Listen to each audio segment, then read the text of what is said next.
At the Times of India Literary Carnival 2013. Our next session is Romance past its sell-by date? India's most beloved romantic writers, Anuja Chauhan and Ravinder Singh, swing between cynicism and gush with moderator Bandana Tiwari. A little bit about Anuja Chauhan. She's a Gurgaon-based novelist, ad woman and screenwriter. Her 3 novels, The Zoya Factor, Battle for Bitora, and Those Pricey Thakur Girls, were and continue to be national bestsellers. She keeps her deadline muscle toned by writing a regular column, Schizo Nation, for The Week magazine. Currently, she is working on a commissioned screenplay for the Anil Kapoor Film Company, editing an anthology of romantic fiction, and writing the sequel to her 3rd novel titled The House That BJ Built. Ravinder Singh is the highest romance-selling author in India. His books have sold more than 1.5 million copies. Ravinder has been listed as one of India's top 100 celebrities by Forbes India this year. He is an MBA from the renowned Indian School of Business. Before he took up writing full-time, Ravinder had worked in the IT sector for about 8 years. His IT career started at Indian IT giant Infosys and ended at Fortune 100 global IT giant Microsoft, both being his dream companies to work with. He has recently started his own publishing venture called Black Ink. Ravinder loves playing snooker in his free time and is also crazy about Punjabi music. Bandana Tiwari has made a name for herself as one of the fashion industry's smartest commentators. As fashion features director of Vogue India, she has quickly become the go-to source for anyone who wants to learn about the country's rapidly evolving luxury market.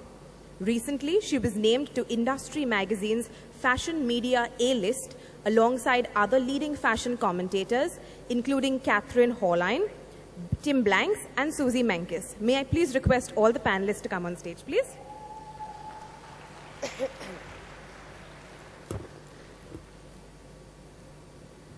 Good afternoon, everyone. On behalf of the panelists and myself, Bandana, thank you for coming and joining us.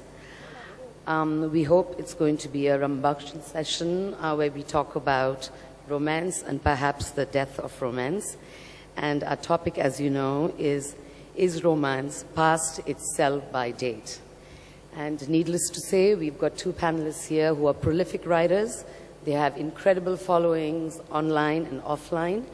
And I'm sure most of you have read the books. I will get down to the questions right away.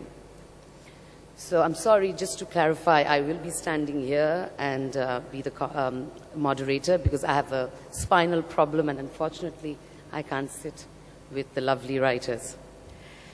So my first question to both of you, given the nature of the fiction that you write, we are in the age of the selfie, of self-love, of self-adulation. So given this scenario, where does romance and love, which essentially means extending yourself outward, not inward, where does that stand and how do you debate that and talk about that in your novels? You want to start, Anuja? No, we just need some help with the mics. I don't think this is... We need help with the mic, please. Is yours on? No, yeah, mine Yeah, is on. yours is on. But I can't hear Yeah. you. Oh, you I can't don't hear know. me. I can't hear what you're saying. Can you hear me? Okay, this... Okay. Can you guys hear me? Oh, good. Then we're all good. Right. Okay. But did you hear what she's... Yeah, you I hear what think I you said? said we're living in the age of the selfie. Everyone is very selfish, so where does that leave romance? Yes. Tell us. Well, I don't know if we can put this tag on to everyone. And before we also jump into the whole discussion, I would like to take a minute and interpret the whole subject of romance passed by its sell date. We certainly agree that we can't put love on sale and therefore there is no sell date. We definitely can put love stories on sale. And if we talk about the sale date of these love stories, I still would not agree that there is any sale date. If at all there is any, beyond that everything becomes classic. So in spite of the fact that we talk about the selfish mode of love, then it's not love to me, because my definition of love would be very different. And therefore, it's beyond any deadline. Sorry to interrupt, but in the same token, we are talking about a world that has changed rapidly, and the idea of love, the notion of love, has become so complex and so multi-layered that perhaps a simplistic idea of love doesn't work anymore. So in fact, I was just reading an article in The Atlantic that came out this year on Valentine's Day, and they talked about the notion of love 2.0, where your original idea of love and, you know, this love is all conquering seems to be passé, and also the love that is extended out to this one person, your eternal love, seems to be passé too. So they were debating that perhaps love 2.0 is a love that goes beyond a lover, that goes beyond the one person that you have to have for the rest of your life. I mean, so in that sense, in your novel, when you write about, let's say, Ravin's love for his girlfriend, at some level, it's a very, I wouldn't say simplistic, but extremely pure form of love, which somehow seems to evade us in this day and age. Firstly, I'd make a differentiation between romance and love. These are two very separate things. I think we're talking about romance here today. And I do feel that this is a very fast-paced, it's a time where everyone's doing a lot of things together. You don't have too much time. It's a cynical world today. For romance, I think the most important thing is that you need heroes for romance. You know, you need heroic characters. People you can look up to. That is really the essence of romance, you know, of it always. A romantic story is a story of an underdog. It's of someone with moral fiber, that kind of a thing. And then that person has like a love relationship, and that is romance. I've just come out from watching the election results in Delhi today. And as we're coming out, you're seeing that Arvind Kejriwal is on the brink of toppling Sheila Dikshit. Now for me, that is a hugely romantic story. It's romantic in the sense of here's someone who's a complete underdog, who's come out of nowhere and who's doing this. And I feel that in the times in India now, we are starved of genuine heroes. We want to make a hero out of someone, and then something sordid comes out, and there goes our hero, he has feet of clay. So I think that the general lack of romance and grand love has got a lot to do with us not having people like that out there who can, who are worthy of big romantic stories. But having said that, and I have to take you to task for this, a beautiful book that she wrote called The Zoya Factor, I have to say has a lot of cynicism too in it about love. So the protagonist, Zoya, she seems to always vacillate between the idea of this man the cricketer that she sort of pines for, and is always sort of moving from lust and longing, which you deftly put in capital L's all along, right? There is a sense of cynicism because here is a character who is falling in love with, as you said, a character that stands for something. But she seems to sabotage her own romance by doubting and bringing in the cynicism of her time. Isn't that who Zoya is in the book? But that's true, isn't it? I mean, that's how, umeed pe jahan kayam hai. You know, everyone's hoping in this cynical world to find that kind of romance. Whether it is like a love relationship romance, or it's romance about a large issue, or something that you're fighting, or something that you believe in. We do live in cynical times, and I think the romance shines even brighter in those cynical times, which is why you'd see such brilliant stories coming out of troubled places in the world, like in Afghanistan or Pakistan, where a lot of beautiful literature is coming out simply because the times that they're living in are so cynical. That's all the more reason that you want to believe in romance at that point. So I think that the two go in tandem, that when you're falling in love, there is also a lot of self-doubting of the emotion and of the person to whom that emotion is directed. I think that's part of it. Sure. But to your point, sorry to cut in the middle, but to your point that the version 2.0 or maybe 3.0, and there could be so many versions of it, but the basic essence and the very fundamental of the love equation remains the same. which is the sense of sacrifice for each other. Otherwise, it could be a one-sided story, and it will be a one-sided love or romance, whatever you call it.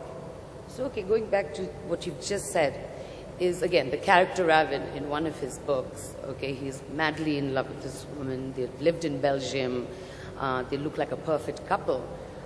But when they come back home and they get separated, in the sense the boy has to come back and live in India and the girl wants to live in Belgium, somewhere when I was reading the book, I felt that these are debates. You know, suddenly the clash starts coming out. This lovely love affair starts finding its little potholes on very simple issues of, does the woman have to follow the path of the man to then create this ideal love situation? The fact that he wants to come back home to look after his parents becomes a problem because she wants to lead an independent life in Belgium. I just felt somewhere this sort of debate, I was hoping we could have arisen out of.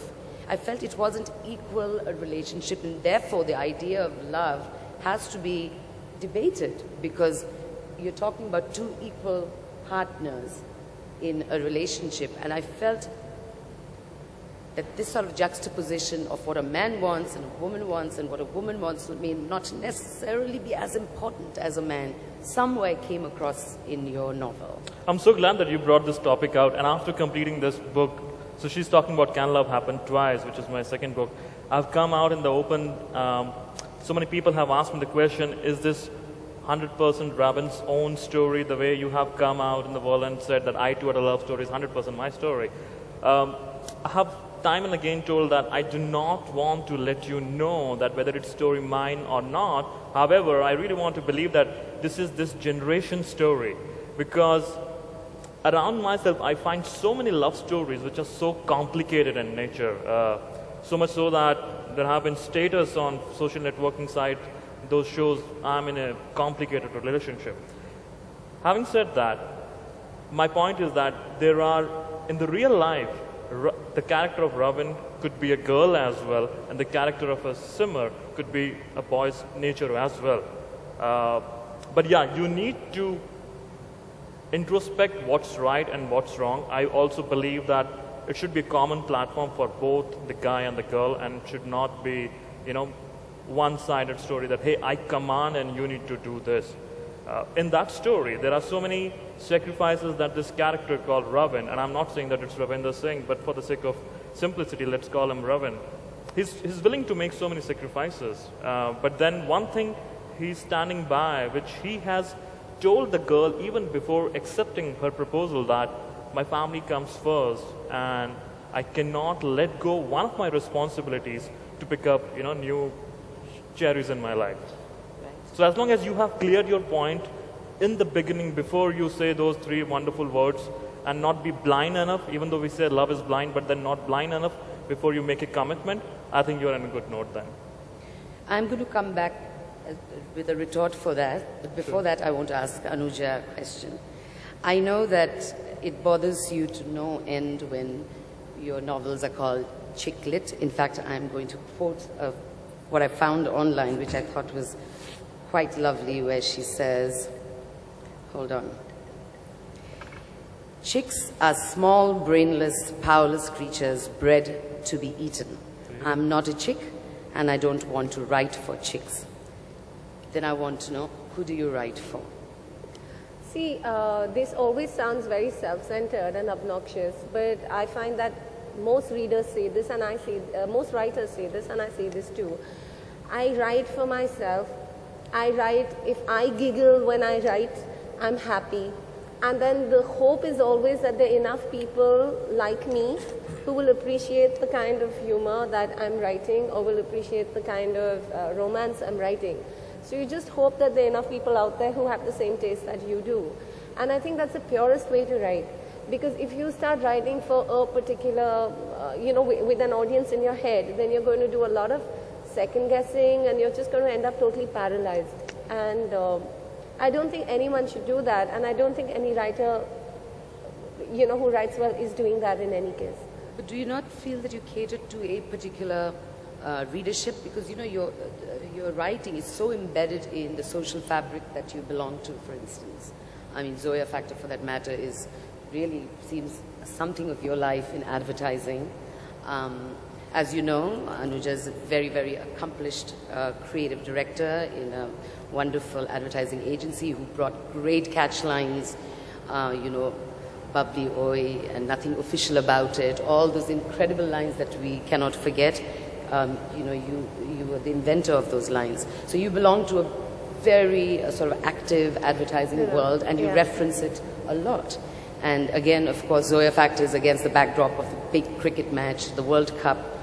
So there is a certain profile of people, especially women, that you are catering to. No, I don't think so. I don't think that's right. I've written 3 novels so far. The first one is set against a World Cup because that happened to be where my life was at that moment. I was doing my 4th World Cup campaign for Pepsi, so it was sort of coming out of my ears. My second novel, Battle for Bitora, is again a topic that my editors were saying, are you sure you want to go here? Because it was all about a Lok Sabha election and very far removed from the kind of girls who would have appreciated the Zoya Factor. But it was something I really wanted to write, and so it came out. My third novel is set in the 80s. And again, the question was raised that, do you want to write a novel in the 80s where there's, you know, there's no SMS, there's no internet, romance is very different in the 80s from where it is now, and will your readers be disappointed? And again, it was, no, I really want to write this, so let me just write it and see where it goes. Because see, I do advertising for money and for competitiveness and all those things, and I try to keep my writing pure and just write for the sheer joy of writing and for putting down what comes in my head and having that control. Because advertising, there's so much of this target audience and the kurkure